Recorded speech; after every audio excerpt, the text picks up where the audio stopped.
Halo pemirsa, kembali lagi di One News Sore Akhir Pekan.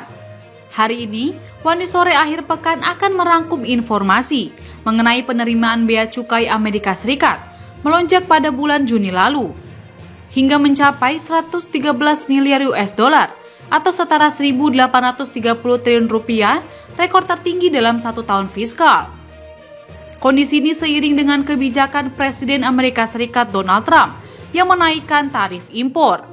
Informasi lainnya pemirsa, Kepala Intelijen Militer Ukraina, Kirilo Budanov mengatakan Korea Utara menyuplai sekitar 40% dari total amunisi yang digunakan Rusia dalam perang dengan Ukraina. Ia juga mengakui kehebatan amunisi yang disuplai oleh Korea Utara untuk Rusia. Pemirsa, inilah One News Sore Akhir Pekan selengkapnya.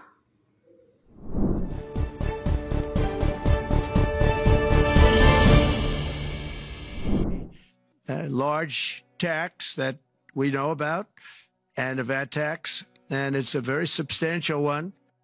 He had no intention, in my opinion. Penerimaan bea cukai Amerika Serikat melonjak pada bulan Juni lalu hingga mencapai 113 miliar US dollar atau setara 1.830 triliun rupiah, rekor tertinggi dalam satu tahun fiskal.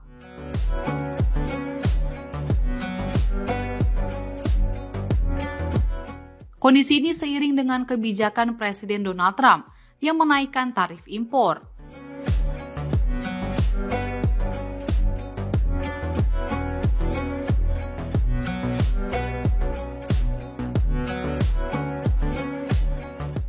Dilansir dari Reuters, Departemen Keuangan melaporkan kondisi ini membuat negara ekonomi terbesar di dunia itu menghasilkan surplus anggaran yang mengejutkan hingga mencapai 27 miliar US dollar pada bulan tersebut.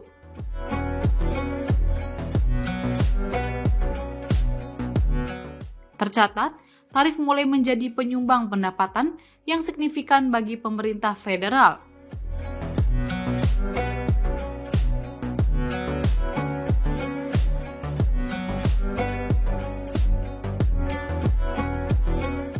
Bea masuk pada bulan Juni mencapai rekor baru, meningkat 4 kali lipat, menjadi 27,2 miliar US dollar secara bruto dan 26,6 miliar US dollar secara neto setelah pengembalian dana.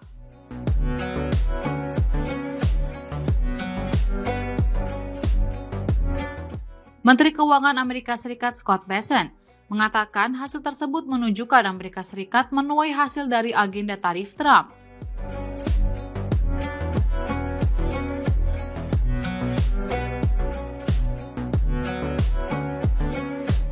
Dalam kurun waktu 4 bulan, tarif sebagai bagian dari pendapatan federal telah meningkat lebih dari 2 kali lipat menjadi sekitar 5% dari sekitar 2% sebelumnya.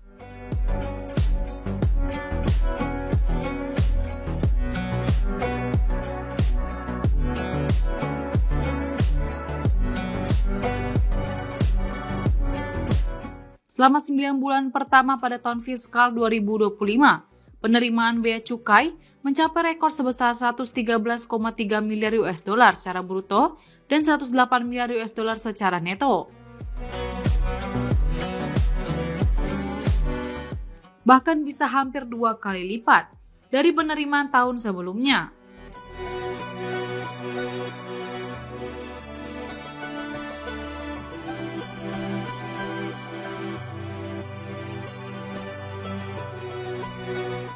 Kondisi tersebut kemungkinan akan memperkuat pandangan Trump tentang tarif sebagai sumber pendapatan yang menguntungkan.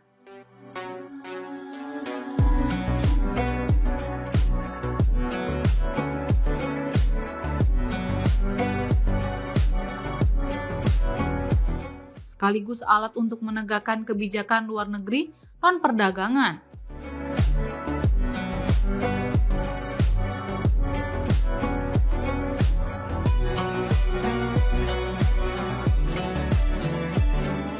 Sebelumnya, Trump juga telah memproyeksikan akan ada aliran dana besar masuk setelah pemberlakuan tarif resiprokal yang lebih tinggi kepada mitra dagang Amerika Serikat per 1 Agustus.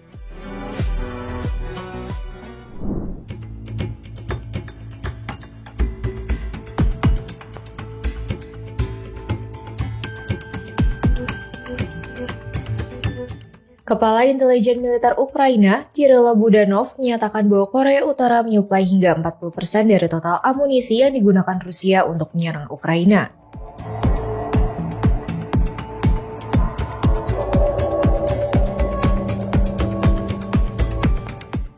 Budanov mengatakan, Pyongyang memiliki persediaan amunisi dalam jumlah besar dan produksinya berlangsung tanpa henti.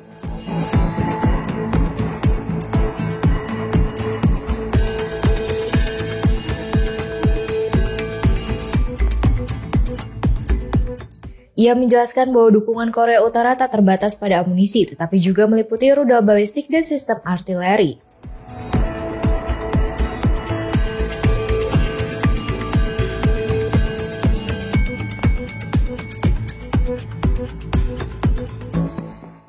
Budanov bahkan mengakui bahwa kualitas senjata yang dipasok Korea Utara untuk Rusia cukup baik.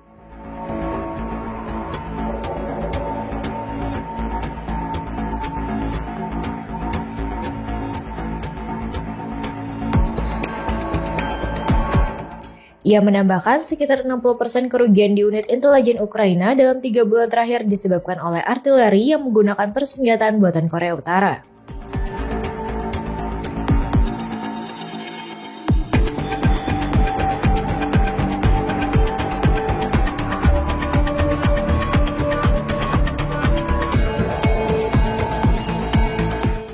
Sejak menandatangani perjanjian kemitraan strategis komprehensif dengan Rusia tahun lalu, hubungan militer Pyongyang dan Moskow terus menguat.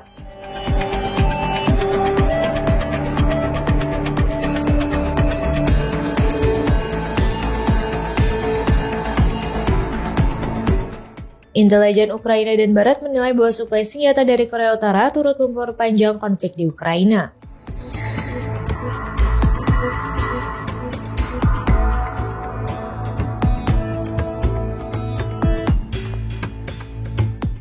Baru-baru ini, Presiden Korea Utara Kim Jong-un juga menegaskan dukungan tanpa syarat kepada Rusia.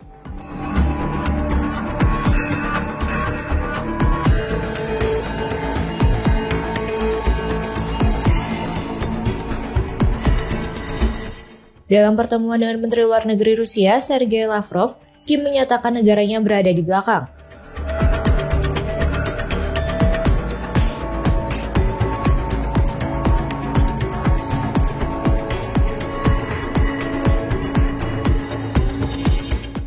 Semua langkah yang diambil oleh kepemimpinan Rusia untuk menghadapi akar penyebab krisis Ukraina.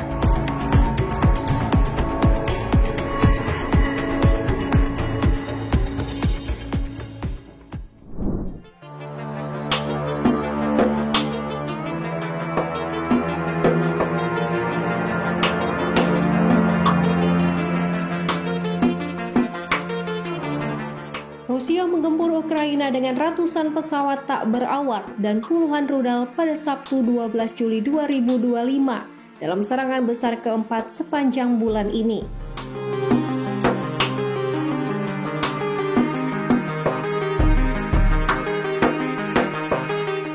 Di kota Lviv yang berbatasan langsung dengan Polandia, sebanyak 46 rumah tinggal, 1 gedung universitas, gedung pengadilan kota, serta sekitar 20 bangunan yang menampung usaha kecil dan menengah dilaporkan rusak akibat serangan tersebut.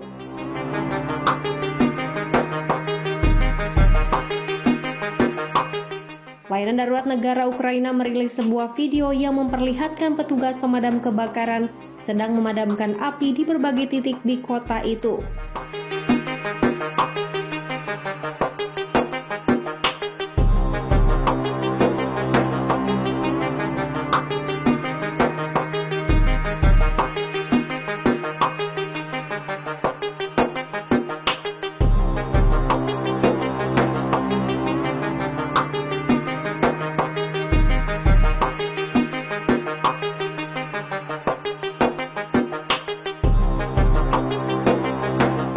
Reuters berhasil memverifikasi lokasi kejadian secara independen berdasarkan kecocokan antara bangunan, rambu, vegetasi, serta tata letak jalan dengan dokumentasi dan citra satelit yang tersedia.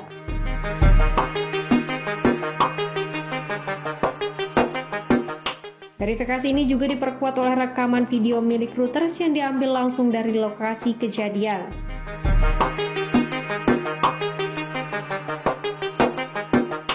Reuters juga dapat memastikan tanggal perekaman video tersebut melalui rekaman pendukung dan pernyataan resmi yang mengonfirmasi bahwa serangan di Lviv memang terjadi pada Sabtu malam, 12 Juli 2025.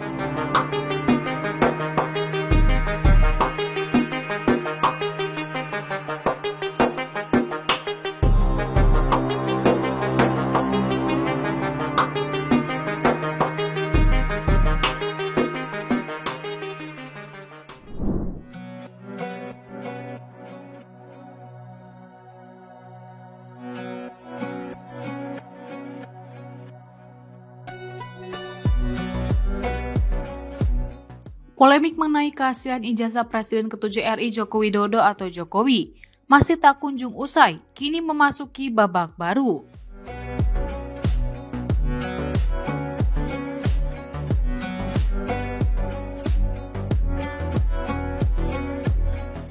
Pengamat politik Rocky Gerung yang dikenal sebagai kritikus pemerintah justru memberikan pernyataan yang tak terduga.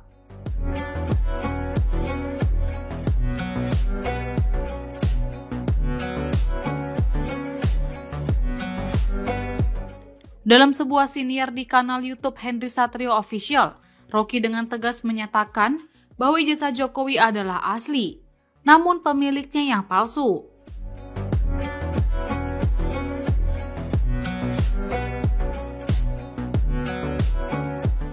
Pernyataan ini sontak menjadi sorotan, mengingat isu ini telah lama menjadi bahan gugatan dan serangan politik terhadap Jokowi.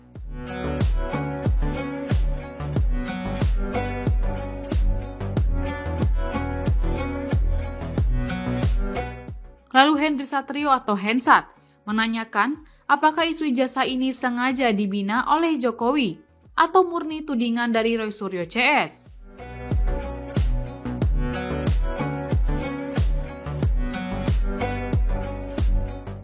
Rocky menjawab tidak mungkin isu ini dimainkan oleh Jokowi karena dia saat ini sedang stres dengan kasus ijazah tersebut.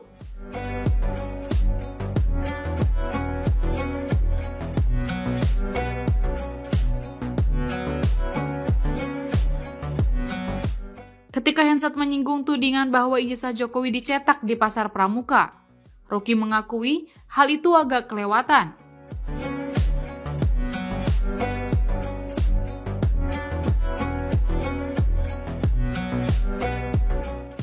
Dia menjelaskan itu adalah fakta lama yang sulit dibuktikan ulang.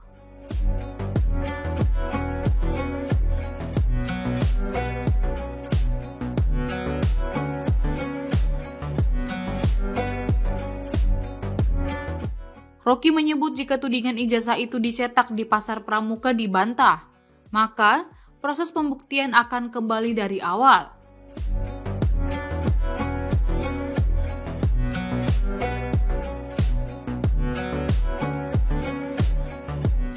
Untuk itu, kata dia, lebih penting fokus ke Universitas Gadjah Mada atau UGM, tempat yang disebut Jokowi berkuliah di sana.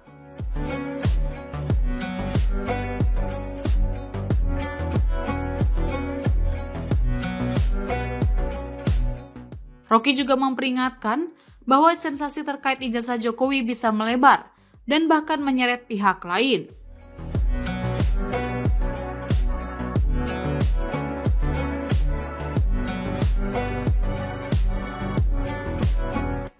Ia mengatakan PDIP juga harus membuktikan terkait ijazah sang mantan presiden tersebut.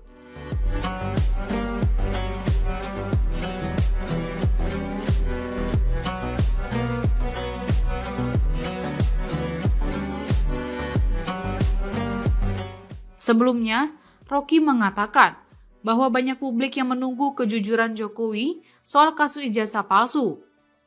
Terlebih ia pernah menjadi kepala negara. Mereka yang menunggu salah satunya adalah Presiden Prabowo Subianto.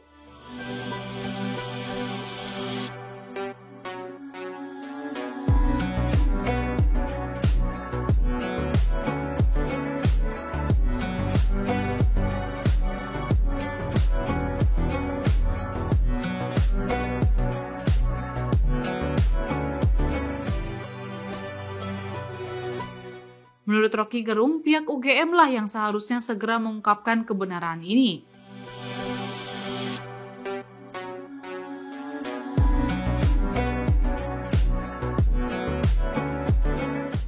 Apalagi menyangkut marwah pendidikan dan masa depan pelajar-pelajar di Indonesia.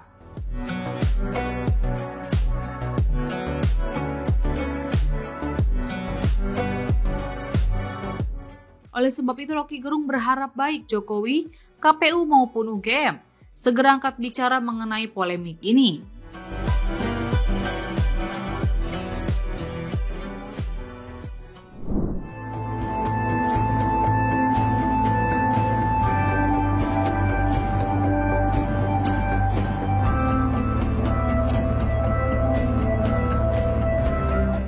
Sebuah insiden kebocoran data besar mengguncang Israel setelah kelompok peretas mengungkap informasi pribadi ribuan individu yang terafiliasi dengan unit militer dan intelijen paling elit negara tersebut.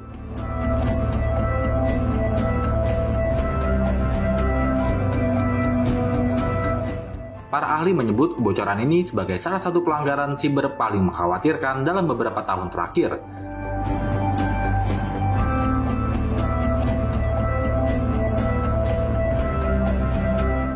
Mengutip dari Al-Mayadin, data yang bocor mencakup nama, nomor telepon, alamat email, dan bahkan alamat rumah para mantan perwira intelijen, operator drone, teknisi hingga pakar siber dari unit 8200 dan unit 81. Di mana unit 8200 dan unit 81 merupakan dua unit elit yang terkenal sebagai otak operasi siber dan intelijen Israel.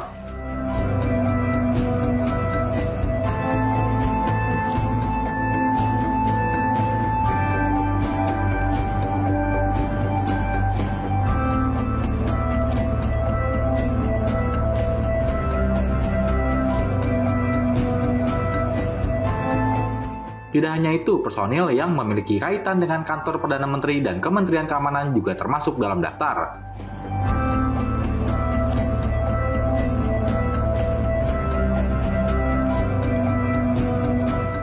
Menurut media Israel Haaretz, pelanggaran tersebut bermula dari platform rekrutmen Jobinfo yang digunakan oleh banyak veteran militer untuk mencari pekerjaan di sektor swasta.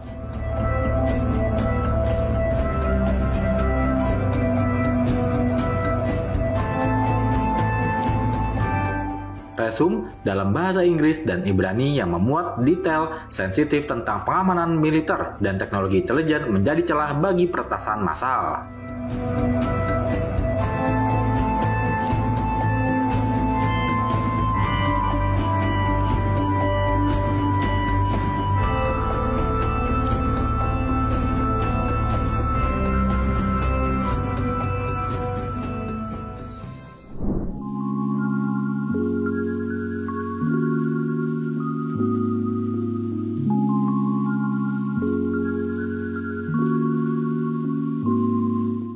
Pelatih tim voli Red Sparks asal Korea Selatan, Ko Hee-jin, menjadi pusat perhatian saat menghadiri resepsi ngunduh mantu.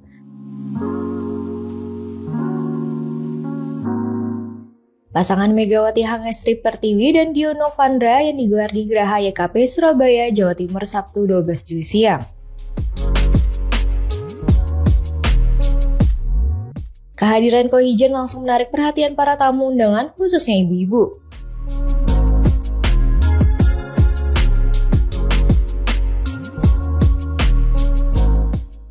Banyak dari mereka tampak antusias dan berebut untuk bisa berfoto bersama pelatih yang selama ini hanya mereka lihat melalui layar kaca.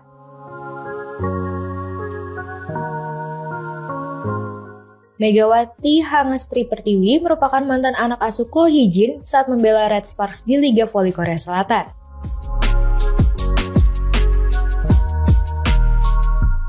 Dalam kesempatan itu, Ko Hee-jin menyampaikan rasa bahagianya bisa hadir di tengah masyarakat Indonesia yang dinilai hangat dan ramah. 너무 감사하죠. 너무 감사하고 내가 그 정도로 잘했다고 생각합니다. 내가 잘했기 때문에 이렇게 다들 환영을 해주고 사랑해 주는 것 같습니다. syukur banget dan saya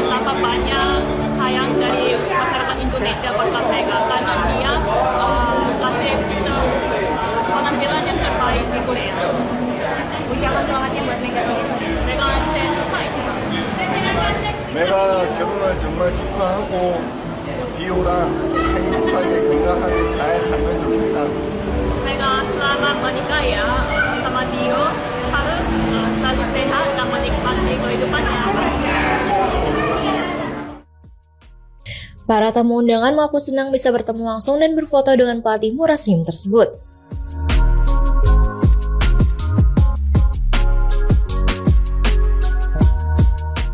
Momen tersebut dianggap sebagai kesempatan langka yang akan menjadi kenangan berharga seumur hidup.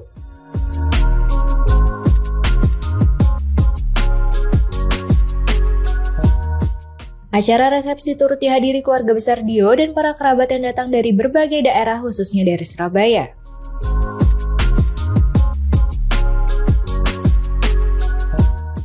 Foto sama Bojin gimana?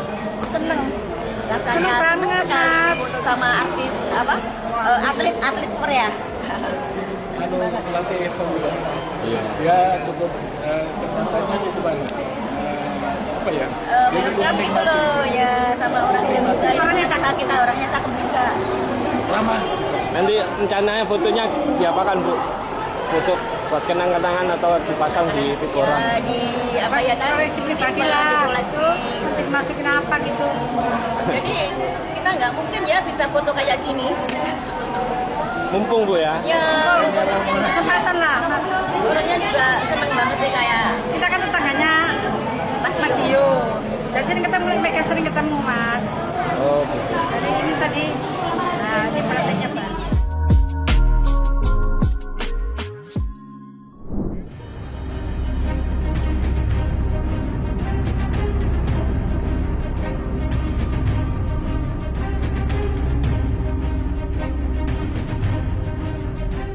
Seorang warga negara Amerika Serikat, Saif al-Din Muslat, dikabarkan tewas dikeroyok oleh warga Israel di tepi barat Palestina.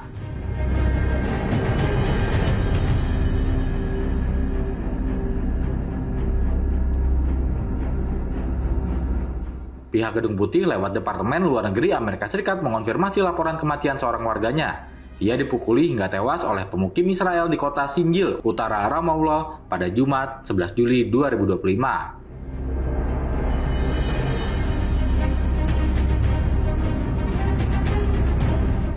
Keluarga Muslat mengatakan ia tengah berkunjung ke Palestina untuk menemui kerabat. The Washington Post melaporkan bahwa Muslat meninggal akibat dipukuli pemukim.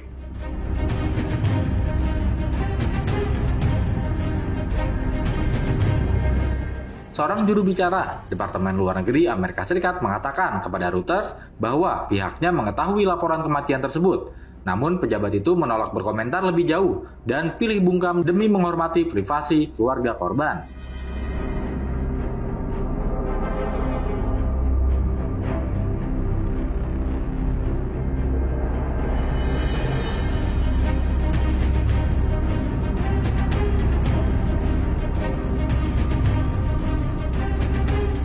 Serangan yang sama juga menewaskan Mohamed Shalabi, warga Palestina lain yang ditembak pemukim.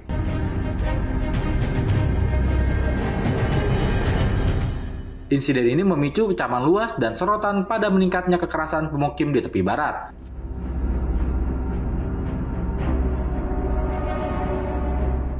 Organisasi hak asasi manusia telah lama mendokumentasikan serangan-serangan pemukim yang mencakup pembakaran rumah, kendaraan, dan penyerangan fisik.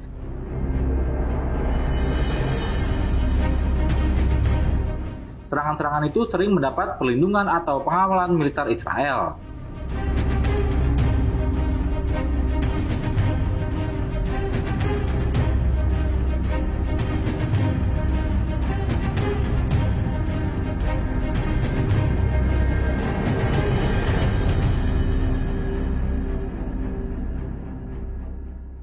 Demikian informasi yang dapat kami sampaikan pemirsa.